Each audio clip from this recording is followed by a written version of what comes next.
Good evening, Malaysia and followers from around the world. He is the man behind one of the Malaysia's most critical blogs, Outside the Box, Syed, SYED. He has criticized practically every federal government leaders, whether it is from the Barisan Nasional, Pakatan Harapan, or even the present government, the hybrid government, and of course, almost all political leaders. No one is spared. He takes no prisoners, as they say. He is the author of 5 books, including the controversial Malaysia and the Club of Doom, The Collapse of the Islamic Countries, which was published in 2006, but for some reason, it was only banned in 2016, a decade later. Please welcome the one and only Syed Akbar Ali.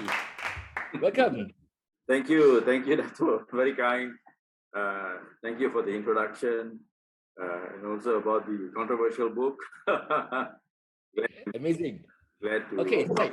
Yeah, please. We'll get down to business to start the conversation flowing. Yes. Now, you have written consistently and regularly against PAS and its policies. But what's the difference then and now? Obviously, before this, they were in the opposition, but now they are in government. So there's this difference, the big difference. But in terms of effectiveness and mileage and influence, what was then and now? Your thoughts, please. Okay. As you mentioned just now, I'm a critic, and I also criticize. I have criticized PAS. Yeah. I must say it's nothing personal. I hope PAS is listening to our conversation today. Maybe I can share some thoughts, which maybe some benefit to them as well. Yeah. PAS is a political party. They should listen to people who agree, disagree, question their policies and so on. To answer your question, it has to be a long story, but there has been no change in PAS policy making at any time. They're pretty much the same. Mainly because the party does not seem to have anything else on the menu other than religious issues. They don't seem to have any ideas on policy other than just harping on religious issues. And sometimes, or quite often, the issues are petty. In Malay, tak kena sasaran. It doesn't help us. It doesn't impact on us for our daily lives. All of us, Muslim, Malay, Muslim, whoever. Yeah. So, for example, I personally, I can't recall PAS articulating on education, teaching of maths and science in English. What is their view? Are they for it, against it? Do they like it? Do they don't like it? What? Say something. Nothing. Economy, defense, foreign affairs, health. So to my recollection, I have not heard them saying much about all these things. So they only speak a lot on religion. They may not be aware of this, maybe because they are carried away by their own conversation. But I strongly believe, from a voter's point of view, from going to elections point of view, because it's all about winning elections. Yeah. Voting point of view, the lack of PAS presence in discussing so many issues in our country, which impacts their lack of presence in these dialogues and discussions does not make PAS appear to be viable to provide leadership for the whole country, including the Muslims. So, and there is some evidence for this to back up what I say. They don't win elections. PAS does not win elections. I can give you some quick numbers. Okay, Malacca state election is the most obvious one. It is a complete wipeout. They were, in basketball terms, they were shut out, no scores. So, you see, if you look at history of PAS, the best outing that PAS had was in 1999. Reformasi. Strong anti-establishment sentiment throughout the country. They teamed up with Anwar Ibrahim, the Reformasi and all that, and they won 27 parliamentary seats. The previous election, 1995, I did some homework. They won only 7 parliamentary seats. 99 was their best. They won 27, and then they also won Terengganu and Kelantan. Now, just 5 years later, at that time, the president has changed to Hadi Awang, Dato' Seri Hadi Awang. Okay, during the 99 elections, there was a cooperation with the opposition, with DAP and all those. It was indirect, but there was cooperation. In 2004, after Hadi took over, they sort of didn't work so well. And PAS went back to only 7 seats in 2004. You see, it's like a sawtooth. They go up and down very fast. In 2008 election, they were back to cooperation with DAP, PKR. I forgot the correct nomenclature, but there was a cooperation. They won 23. 2013, they lost a bit. They won in 21. And the most significant showing by PAS to see their popularity or the lack is 2018. Watershed year in our history, modern Malaysia. A 62-year-old giant, behemoth, Barisan Nasional, was toppled. Barisan was at the weakest, right? All the opposition parties did well, except for PAS. They only won 18. So it shows that even when the Barisan, the behemoth, was so weak, it did not benefit PAS. Majority of Malay Muslim voters shied away from them. So I'm saying this, I hope our pastors are listening, they do not want elections. At the end of the day, you are a political party.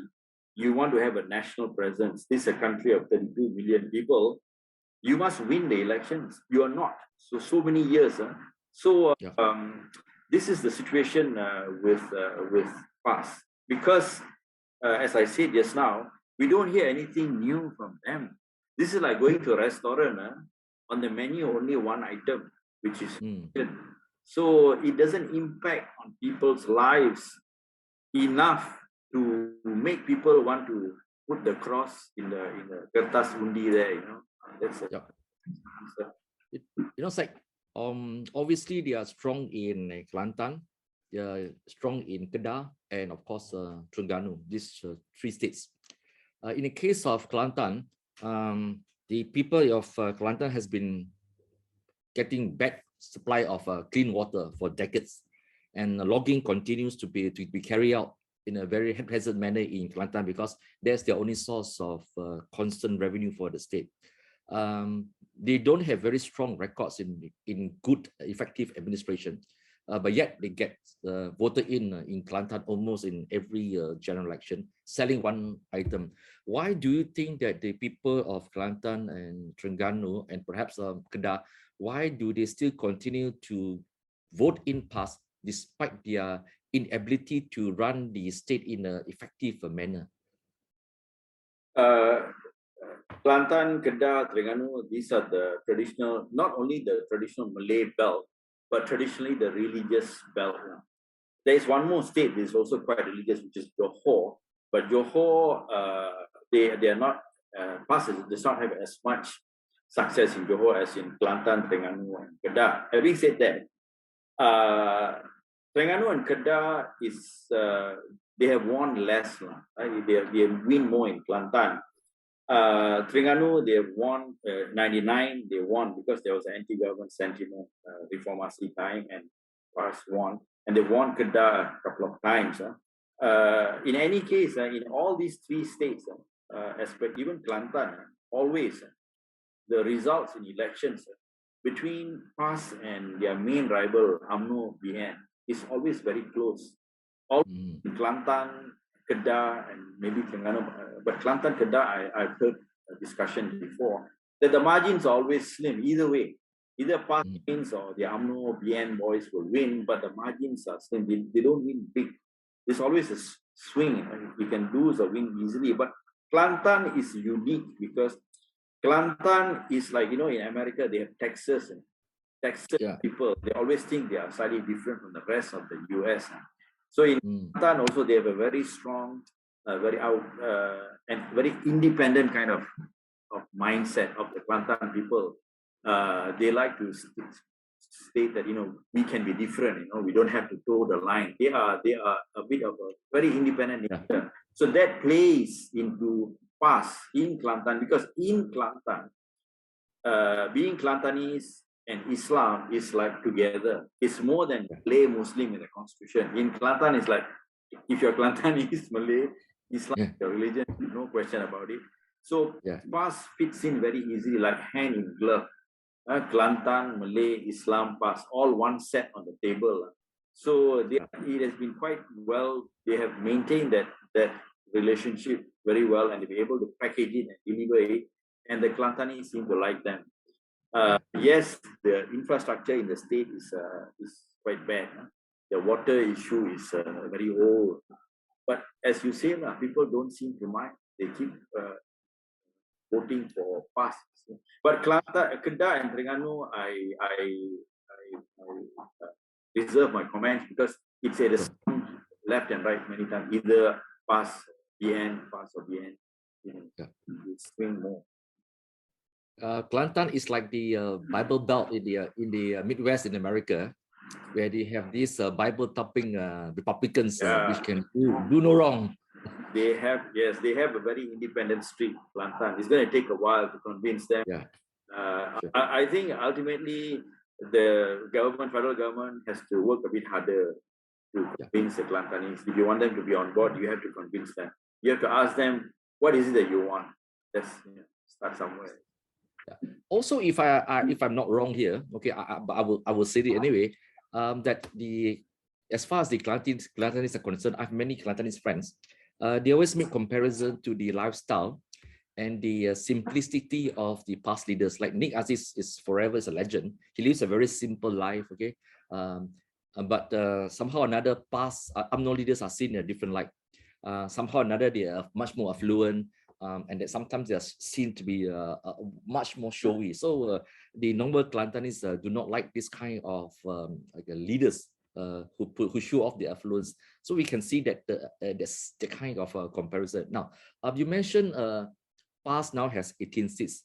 It is a small party, but yet it has so much power because the government is weak.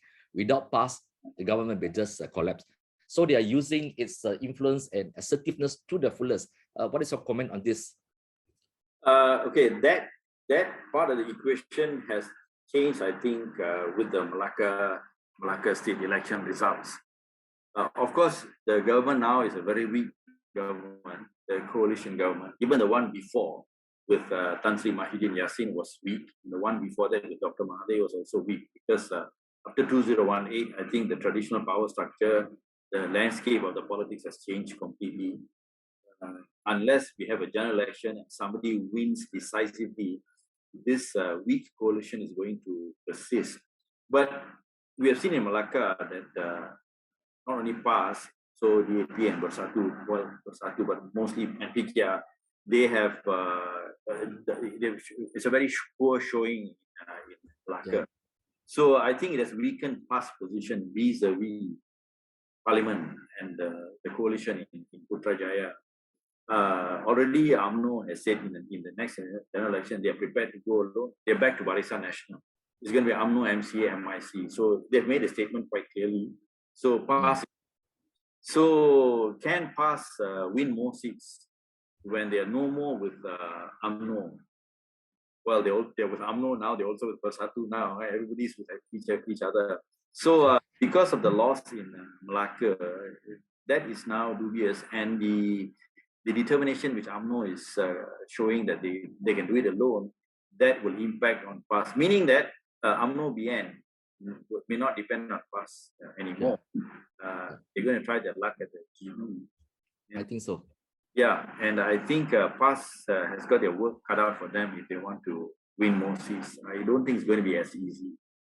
Yeah, I think the general election, after what has happened in Malacca, as far as UMNO is concerned, why would they want to share power with PAS in Kedah or in elsewhere? Exactly. They will take them on. They will take on. Yes. That comes to another very interesting part. I mentioned, of course, the affluence of UMNO leaders. But somehow another power, obviously, as they said, always influence you. The walking through the corridors of power with all the perks and the power. Okay. And there has been growing resentment against past leaders that they seems to be enjoying all these privileges, big cars, overcutting the normal rakyat who queue up in a traffic jam. They just potong jalan, and then there seems to have gone into this gravy train kind of mentality, and there are even attempts to justify corruption in a way they say that it's quite okay, right? Why do you think there's this has seeped into their lifestyle and their way of thinking? Actually, I'd like to share a little bit of trivia with you. I knew some of these past leaders I didn't know them well. I met some of them once or twice. You are right that they don't have a very showy or show-off lifestyle. They don't arrive in big cars. But I can tell you that they wear nice watches. They wear nice watches and nice shoes. So not everybody likes nice things. But the situation now, of course, with the past cabinet, it has changed. We can see very obviously they are going for like just buying luxury cars, Mercedes and all that, which the people have picked up. So I suppose when you are in power and you have all the resources at your disposal, maybe your taste will change, maybe to keep up with their newfound position in life, which is what they said. We have to keep up with as the Mantri Besar said, in Kedah, you don't expect me to, I don't know what, ride, but so he bought a Mercedes now. So they becomes the territory. The voters have to decide lah. But as if you ask me, it looks like power seems to bring the good things in life. Yeah, exactly. I think the trappings of power. You take away the dressing, you take away the beer and the servants. They're actually human beings like everybody else. We are not going to have Angela Merkel here, or people for a while yet.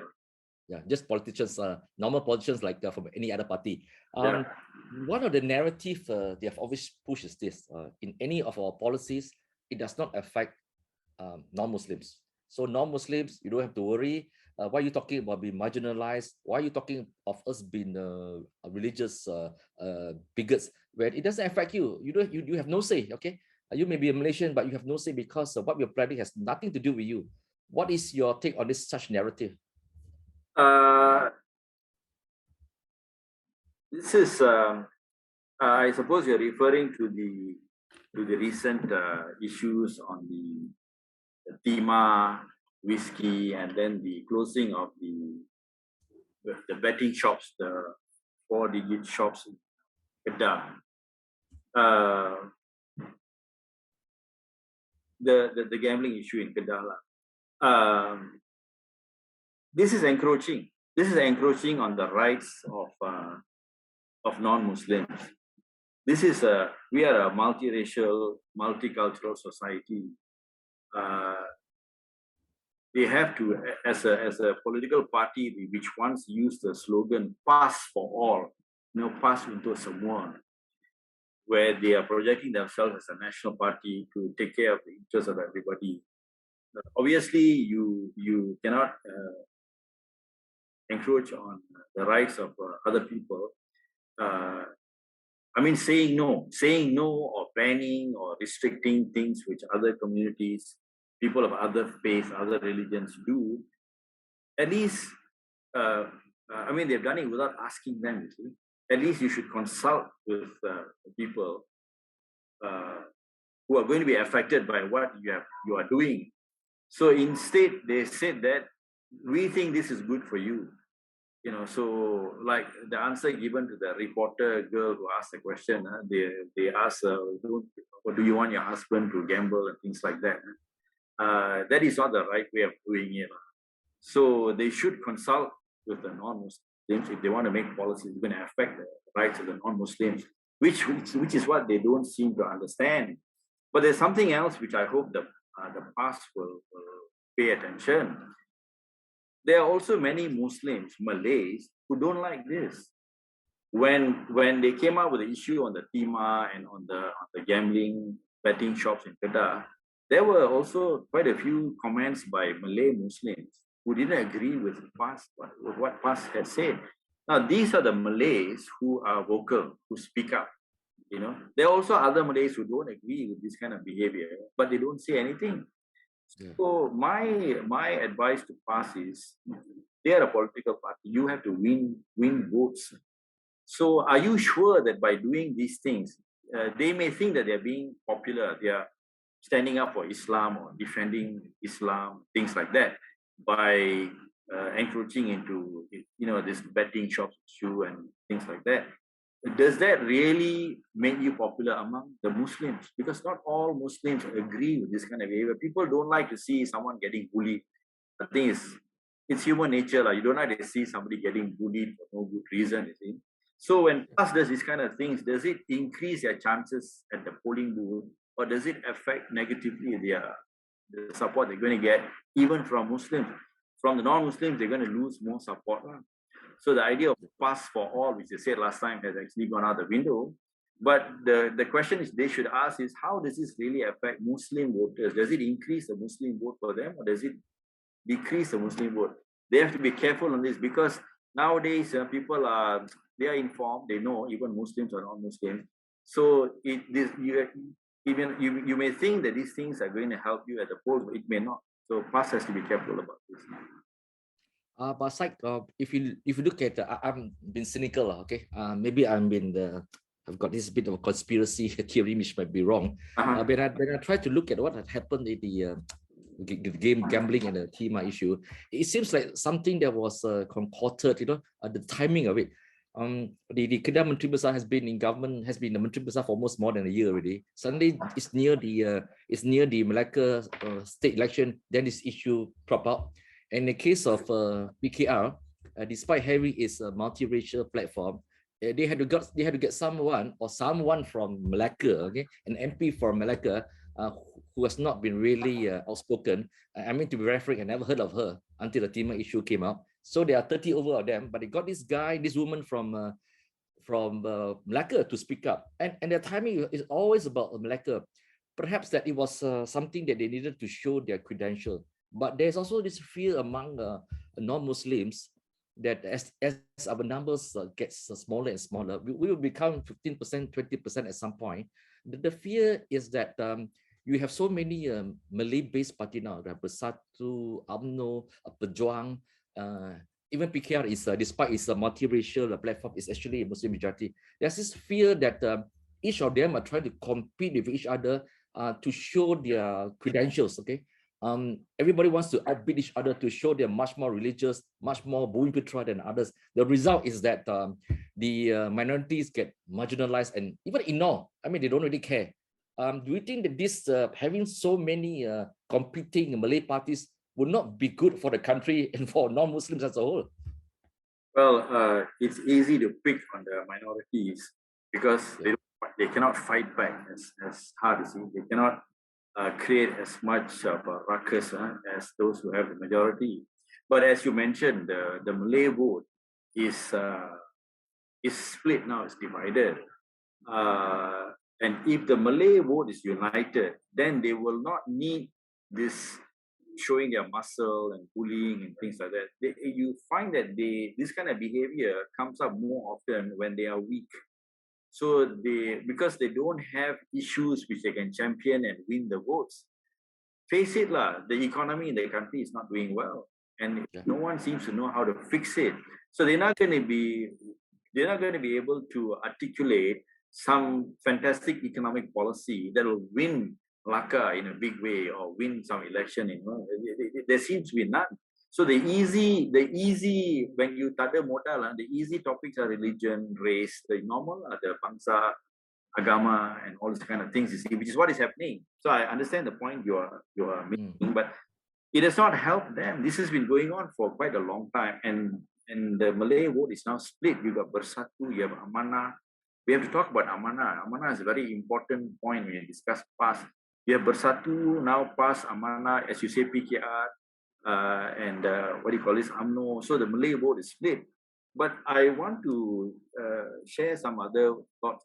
You see, in our country, we don't have an accurate census of the population. It has not been done properly the last couple of times.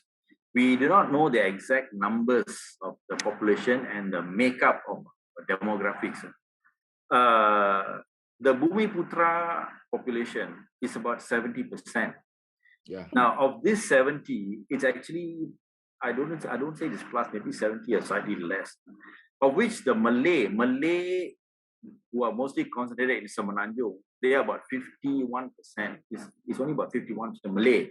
So the balance 19-20% are Bumiputras, non-Malay, non-Muslim, non-Malay, I'm sorry, Malay. Mostly Sarawak and Sabah. And in Sarawak, for example, 75% of the population, everybody, including the Ibans, Dayaks, the Chinese, everybody, is 75% is non-Muslim, non-Malay, non-Muslim, 75%. Muslims only 25% in Sarawak. In Sabah, Muslim, non-Muslim, about 50-50, inclusive of all those illegals given IC and all that. But the hardcore Sabahans, I think they still dominate, those who have ancestry in Sabah. So if you knock off the 20% of Bumiputras who are non-Malay, you're down to 51%, right? Of the 20%, a substantial portion are non-Muslim. So the Muslim population in this country is about 60%. About there, the 40% is non-Muslim, inclusive of Bumiputras, non-Muslim Bumiputras in Sabah, Sarawak. So the PAS people, they don't have strength in Sarawak. In Sabah, they're not so strong. In Malacca, they've been shut out. They lost the deposits in Malacca. Gone, see? Yeah. So the Malay vote, majority Malay Muslim vote in the Semenanjung also does not support PAS. As I said earlier, these people in elections. So are they a threat to the rest of the country? I find it that although they make a lot of noise, but when you actually count the beats one by one, you find that they don't win elections. So as a threat to the entire country, maybe they are over-exaggerated. They only have 18 seats and you cannot win anything more than this when you ignore the 40% of non-Muslims in the country. If it says last time they are PAS for all, they are national party, what is your platform for the 40% non-Muslims in the country? I'm not speaking from a religious point of view, from a political point of view. You're a political party, your job is to win votes. You don't have a platform for 40% of the population, you're not going to make it. And the remaining 60% is not with you. So it has to do some arithmetic. I don't think they consider this arithmetic in their heads. I don't think they're aware. They are, as you said just now, they're happy with, we have Kelantan, we have Kedah, we got a few parliamentary seats, some Kadun seats. They seem to be quite happy. They are not really going all out to project themselves as a viable alternative for the country. Because if that is their objective, they will pay attention to the 40% non-Muslims. You won't say things and say you cannot this, cannot that. You're not going to win the vote. So what is PAS political objective? Do you want to win the power and run the government or not? See? Because if you want to do that, you have to cater for all the people in the country. You cannot be narrow-minded and be tunnel vision only in one section. You can do that, but you're not going to be as successful as a political party. That's one view. 18 seats out of 222 is actually a bad state of affair for them. But I think there seems to be, as you said, they seems to be quite happy being a regional-based party. Similar to Gerakan, they were quite happy with Penang. So they're quite happy with having this control over this Malay heartland. But PAS aside, do you feel that there are other powerful forces, individuals and groups, because the attention is put on PAS, but there are also other, in your words, these are the guys who could be in suits and jackets like many people, but they're very powerful individuals and groups. And in the words of our friend Tan Sri Juan Jaafar, he says the Talibanisation of Malaysia is creeping. He reacts constantly, he's very worried. You have also said so. That's not just PAS, but these groups, people who are in our institutions, in government bodies, they are entrenched and they push their agenda because they actually believe they're doing the right thing. Some actually think that I'm doing this for God, okay? So I got to do this. You have also written about it. Can you share with us your views on this? Okay, you are right. The PAS is not the only center of gravity uh, as far as religious issues are concerned, uh, uh, religion, being the nature of religion, it is always, in any religion, is always sectarian. You will have many views, many groups, and so on and so forth. PAS is a political party, so of course they are the most vociferous, and every day they are in the newspaper. But as you mentioned, there are other groups which have come to exist in the country. Some of them operate quietly, not so loudly, but they are influences from the background, from behind. But the other than the PAS is perhaps the loudest or was still successful among the Muslim groups because they win elections. They do win some seats. They control Kelantan, so they have a power base. The other religious groups, usually they are one way or another dependent on government. One way or another for their income. They may be groups. They may be like people in the academia who have their own religious agendas, but ultimately they are civil servants. They're very much dependent on government largesse, salaries, things like that, you see. So even though they may be organized, they do not affect decision making on policy as much as, let's say, PAS does. There are some exceptions. We find that throughout the government civil service, there are certain groups who have assumed religious identity from outside. For example, you heard the Salafis. The Salafis. Yes. There is a growing Salafi influence in Malaysia. Salafis, they have different ways of looking at certain things, religious issues, or Salafis or Wahhabis, you might call them. And there is no organization, but they know who they are. There is no structure. They know who they are. And if they are in academia or in government, they may try to promote their views. So those kind of groups are there, but they're not a really big force by themselves. Then you have other NGOs who are also influential. I don't want to mention names, but they are there. Then again, they don't have as much influence as lawmakers because they're not political parties. So they may influence, as social influencers. Perhaps it may affect lawmaking. But what is more significant, which I think has maybe even overshadowed PAS, is our old Barisan National Government under Dr. Mahathir. They came out with this penerapan nilai-nilai Islam, so adoption of Islamic values, which has been hijacked by some of these more aggressive kind of religious groups for their own benefit, including PAS. PAS has not hijacked the penerapan nilai-nilai Islam, but they have benefited from it. For example, now you see the huge amount of budget given to this team. Yeah, now it's very obvious this goes towards, the funds are channeled towards religious activities, paying salaries of the imams in the mosque, the surahs, religious activities throughout the country, things like that, which benefits PAS because PAS draws on the religious. Their foundation is the religious network. So if more money is spent on religious activities from the government budget, indirectly, or it is going to benefit PAS. So the influencer that affects policy is not exactly PAS, but it's more on the civil service, which has been influenced by this adoption of Islamic values over a period of time. I will give you an example. Recently, in Kelantan, they have criminalized so many things, including wearing short pants. Salwar pendek is now criminal offense in Kelantan. That's what the media said.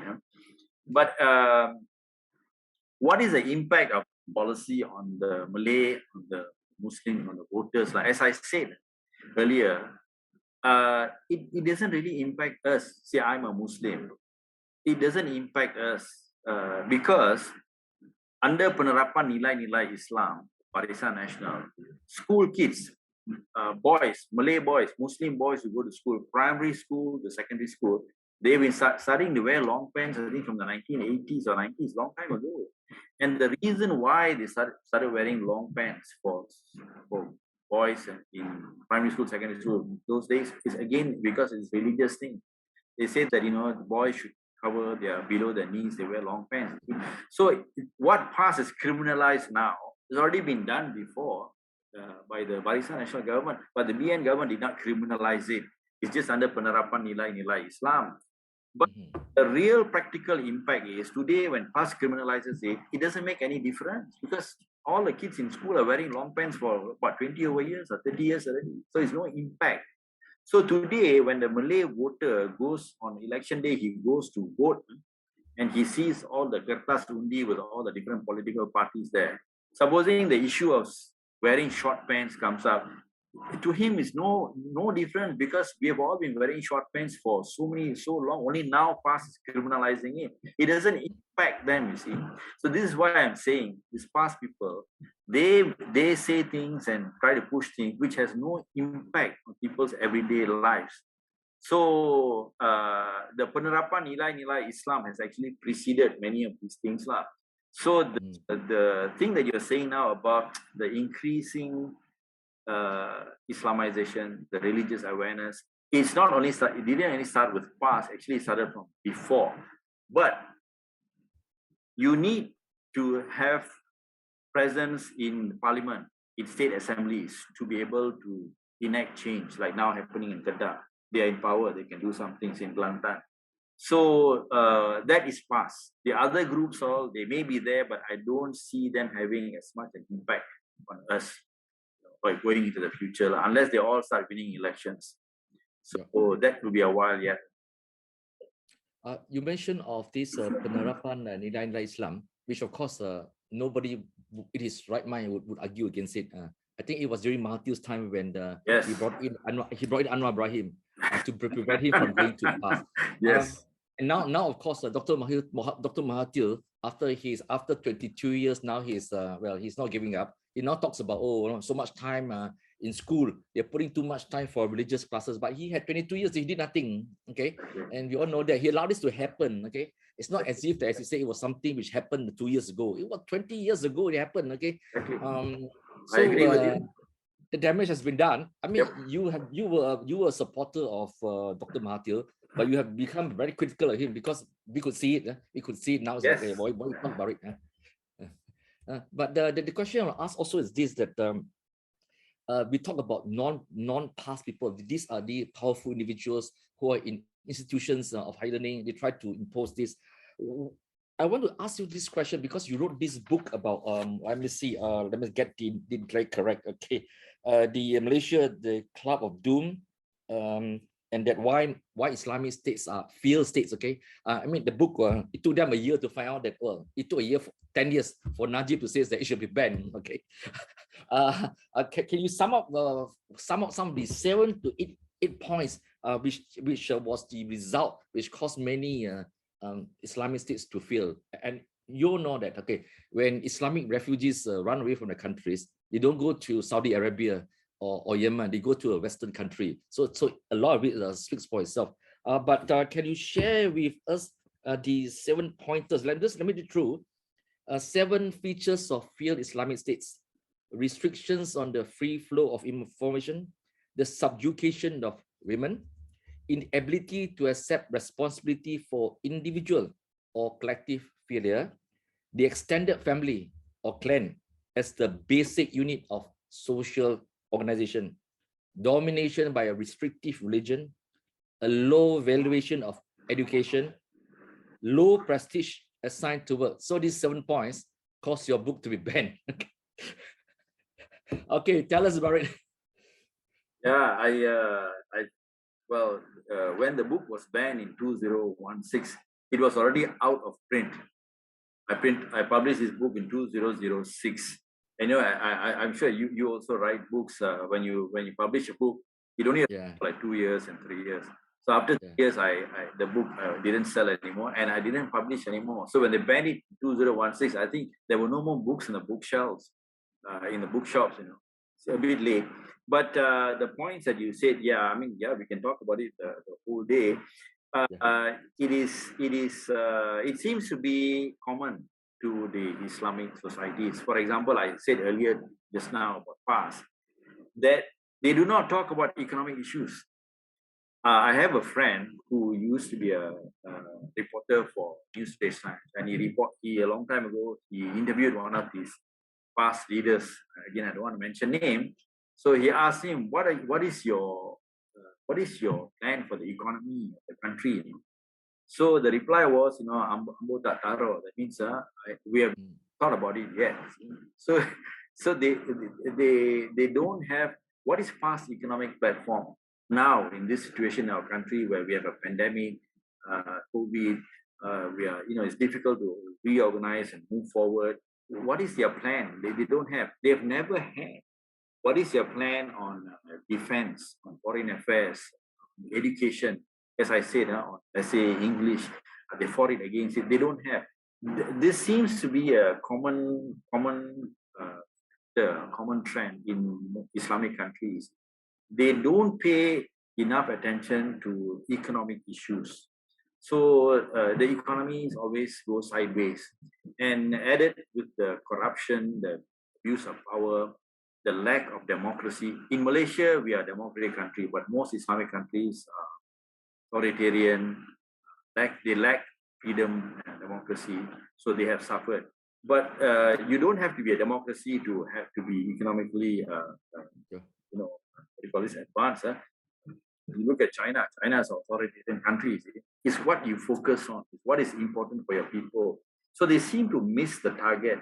When you don't put economy on your agenda as a political party, then, and you talk a lot about religious issues, okay, religion is important for people, but you also need to have food to eat, jobs for your people, and so on. If you don't prioritize, then it won't happen. So the Muslims who now are running away as refugees from Islamic countries, surely they will go to a country where we can give them economic opportunity and job opportunities. In their countries, there is no economic opportunity or not enough, and no job opportunities. They are running to Europe in the hope that they will find jobs there. They're not migrating to Germany. They're not migrating to UK. They're migrating to where there is work and jobs that you can find and earn an income to feed yourself and your family. It doesn't matter if it's Czechoslovakia or wherever. They will go where they can find a job. They can earn an income, which their economies fail to deliver, their societies. That's what I said earlier.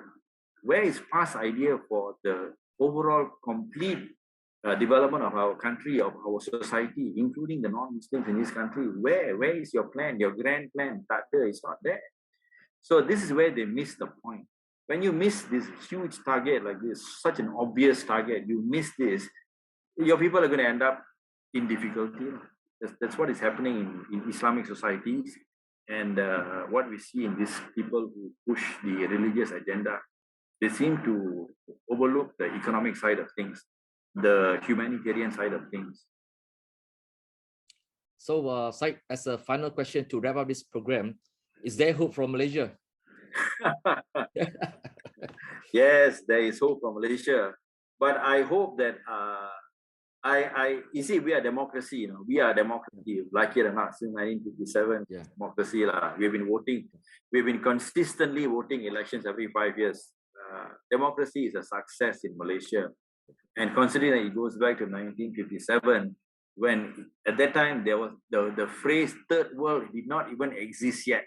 Third world is a phrase that came in later. So we predate this idea of third world. Even then, we have had consistent democratic elections every 5 years without fail.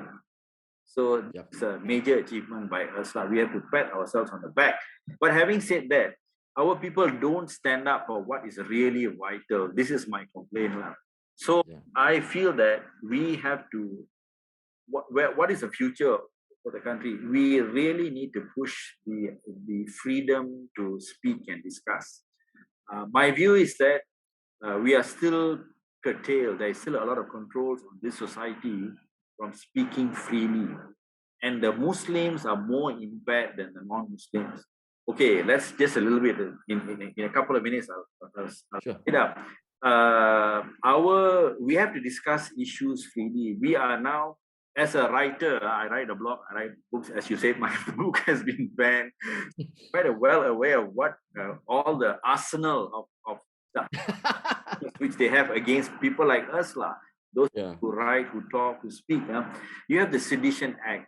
This is an archaic law. This is Jurassic. Yeah. We have to either abolish it, which Pakatan Harapan promised, which is why I got angry with Dr. Mahathir, promised to abolish it.